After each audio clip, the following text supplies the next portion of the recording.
Welcome to VS fame channel. VS fame subscribe பண்ணாதவங்க பண்ணிக்கோங்க. பக்கத்தில் இருக்கிற பெல் பட்டனை கிளிக் பண்ணிக்கோங்க. இன்றைக்கி குஸ்கா செய்கிறதுக்காக எல்லாம் ரெடி பண்ணி வச்சுருக்குறேங்க. அது எப்படி செய்யலான்றதை பார்க்கலாம் வாங்க. இப்போ எண்ணெயும் நெய்யும் எடுத்து வச்சுருக்கிறேன். ஏலக்காய், கிராம்பு, பட்டை இதை மூணையும் வறுத்து பொடி பண்ணி வச்சுருக்கிறேன். கடல் பாசி இதை நாளையும் வறுத்து பொடி பண்ணி வச்சுருக்கிறேன்.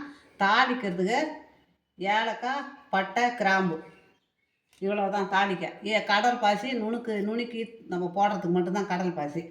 இப்போ நம்ம அடுப்பு ஆன் பண்ணிக்கலாம்.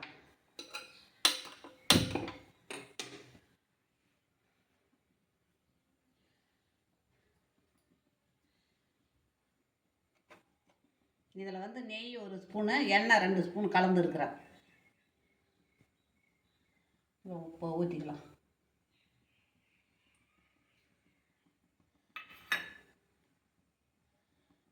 இப்போ பட்டை, கிராம்பு, ஏலக்காய் இதை போட்டுக்கலாம்.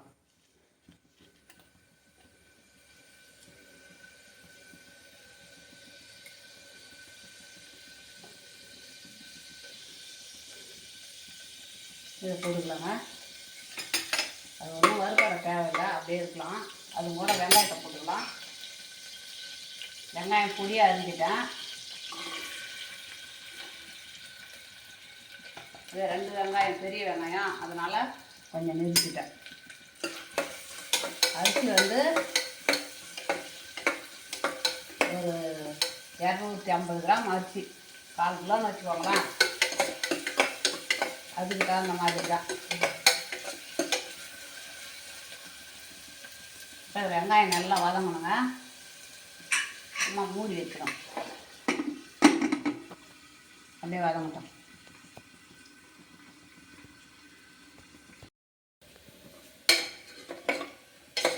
இந்த மாதிரி வதங்கணுங்க. வெங்காயம் வதங்கிடுது. இப்போ நம்ம ஒரு புடி புதினா, ஒரு புடி கொத்தமல்லி தழை,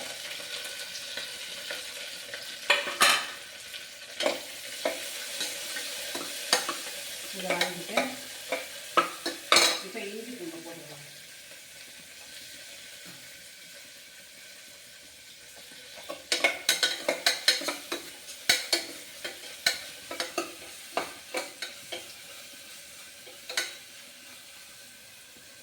இஞ்சி பூண்டு பச்சை வாசனை போயிட்டு தக்காளி போட்டுக்கலாங்க.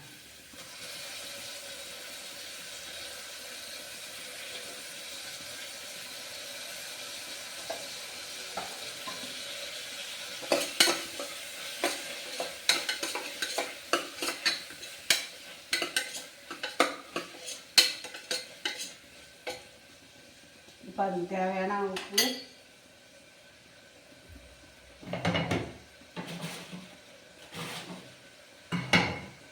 கல் உப்பு போட்டுக்கலாங்க. தேவையான உப்பு,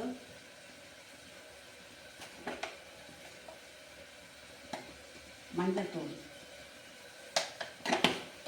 ஒரு 1/4 ஸ்பூன், ஒரு 1/2 ஸ்பூன் காஷ்மீர் சில்லி, பச்சை மிளகா நான் போடலை. இந்த காரம் போதும், அதனால் பச்சை மிளகா காரமாக இருக்கும், அதனால் நான் போடலை. இப்போது கரம் மசாலா ஒரு 4 ஸ்பூன். உங்களுக்கு பச்சை மிளகா வேணும்னா நீங்கள் போட்டுக்கோங்க.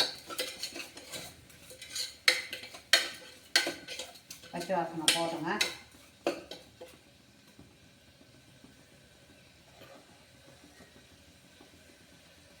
இந்த தயிர் இருக்குது,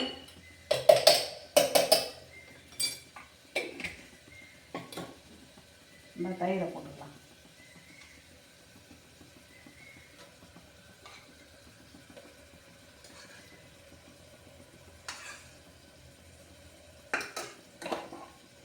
அதிகமாக வேணாம், நம்ம லெமன் புளி போகிறோம், அதனால் தயிர் அதிகம் வேணாம்.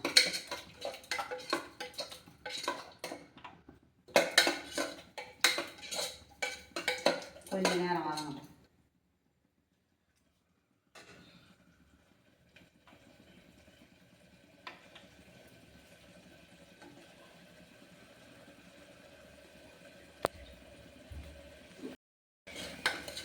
இப்போ எல்லாம் வதங்கிடுதுங்க. இப்போ நம்ம தண்ணி ஊற்றிக்கலாம். இப்போ இந்த கிளாஸால் ஒரு கிளாஸ் எடுத்தால் 2 கிளாஸ் தண்ணி ஊற்றிக்கலாம்.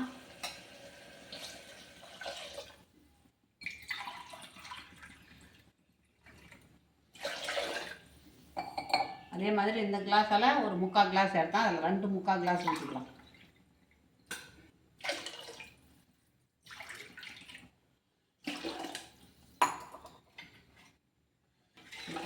அவ்வளோதான். தண்ணி நல்லா கொதிக்கிட்டங்க.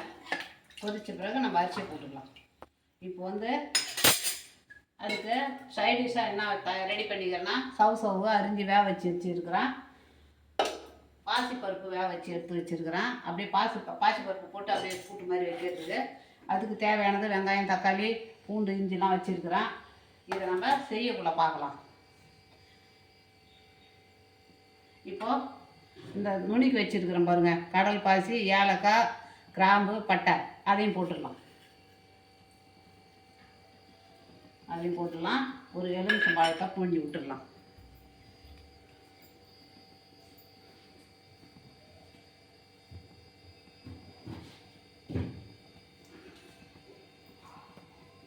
இந்த மாதிரி விதை இல்லாமல் இருக்கணும். விதை இல்லாமல் இருந்தால் பூண்டி விட்டுடணும்.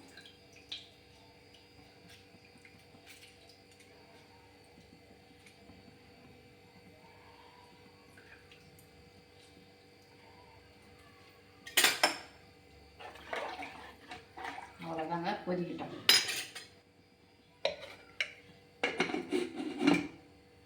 அப்படியே கொதிக்கிட்டோம்.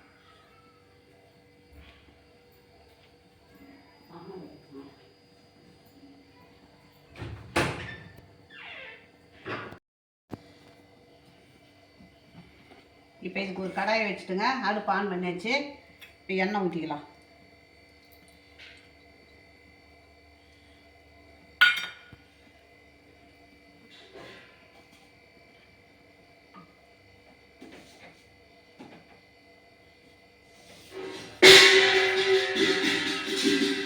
காக்கா என்ன அந்த மாதிரி பண்ணுது.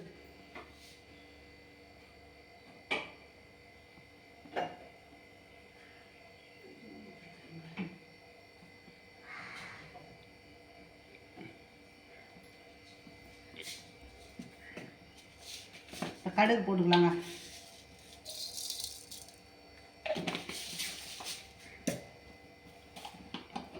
கடுகு பொரிட்டோம்.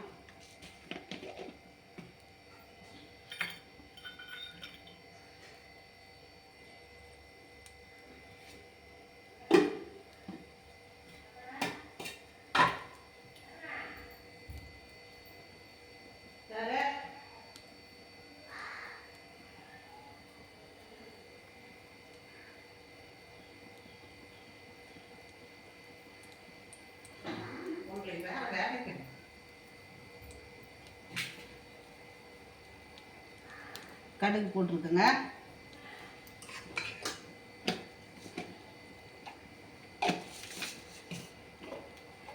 இப்போ பெரிய ஜீரகம் போட்டுக்கலாம்.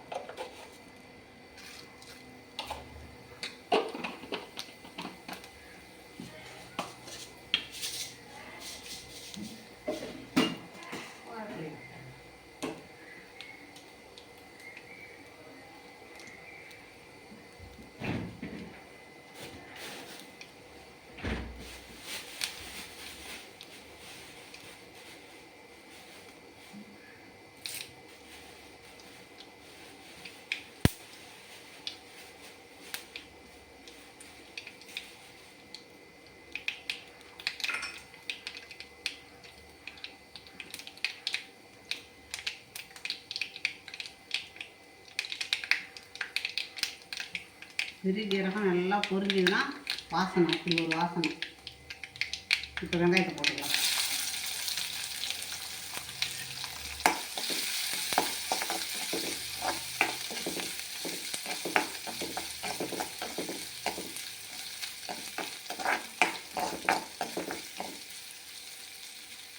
இதுக்கு தேவையான உப்பு போடலாங்க.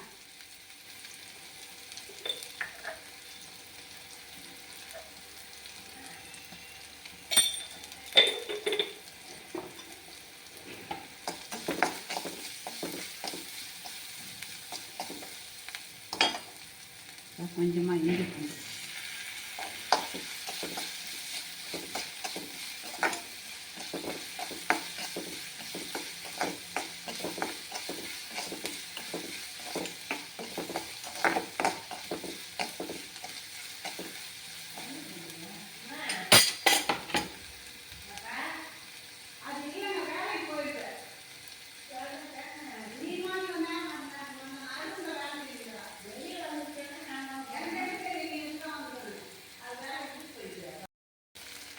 இப்போ கறிவேப்பிலை போட்டுக்கலாங்க. இப்போ தக்காளி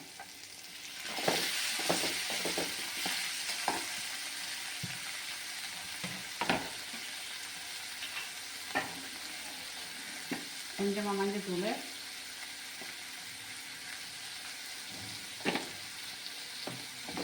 இது கொதிச்சிருக்குங்க. இப்போ நம்ம அரிசி போட்டுக்கலாம்.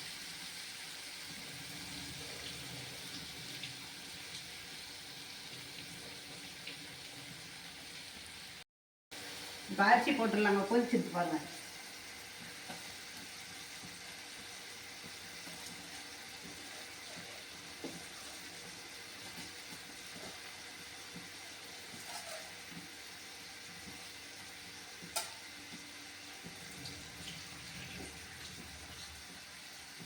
தண்ணி நல்லா வச்சுட்டு தான் போடணும். ஏன்னா நம்ம தண்ணி கணக்காக ஊற்றிட்டோம். 1க்கு 2 தண்ணி ஊற்றிருக்கிறோம். இதே வந்து விலை உயர்ந்த அரிசியாக இருந்தால் அது மாதிரி நம்ம 1க்கு 2 ஊற்றினா தாங்கும். அதுவே கொஞ்சம் விலை கம்மியான அரிசியாக இருந்ததுன்னு வச்சுக்கோங்க, தாங்காது. அதுக்காக நீங்கள் 1க்கு 1.5 ஊற்றிக்கோங்க.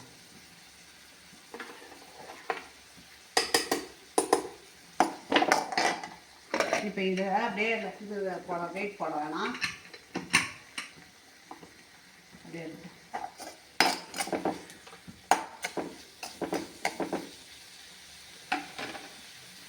கொஞ்சமாக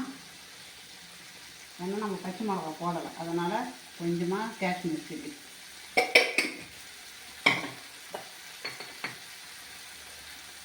கரம் மசாலா காலிஸ்தான்.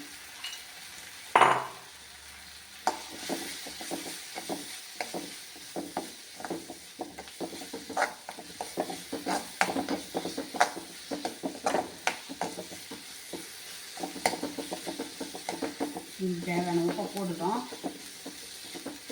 இதே கிரேவி மாதிரி வரணும்.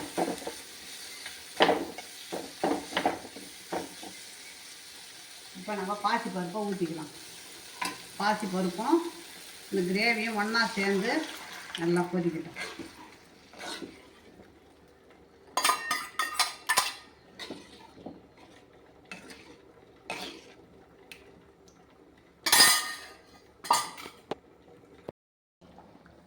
இப்போ இந்த மாதிரி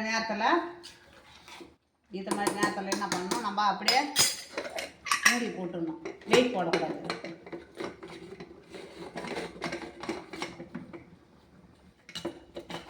அப்படியே இருக்கட்டும்ங்க. வெயிட் எடுத்துடலாம். வெயிட் இருக்கக்கூடாது.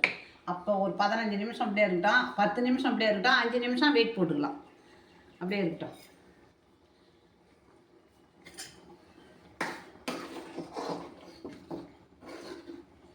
இப்போ இது நல்லா கொதிக்கட்டும்.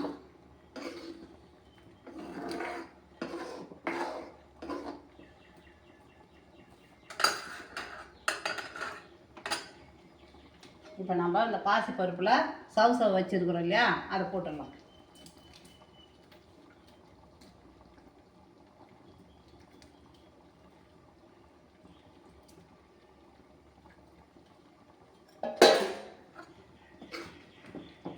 இந்த மசாலா உப்பு எல்லாம் சவுவில் நல்லா ஏறட்டும். ஏறின பிறகு அப்புறம் இறக்கிக்கணும். கொத்தமல்லி தூள் அதே ஒரு 5 நிமிஷம் இருக்கட்டுங்க.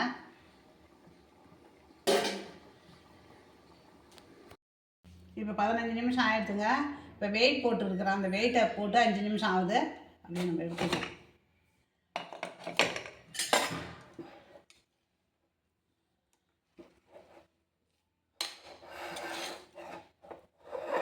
ஒன்று இருக்குது பாருங்க சாதம்.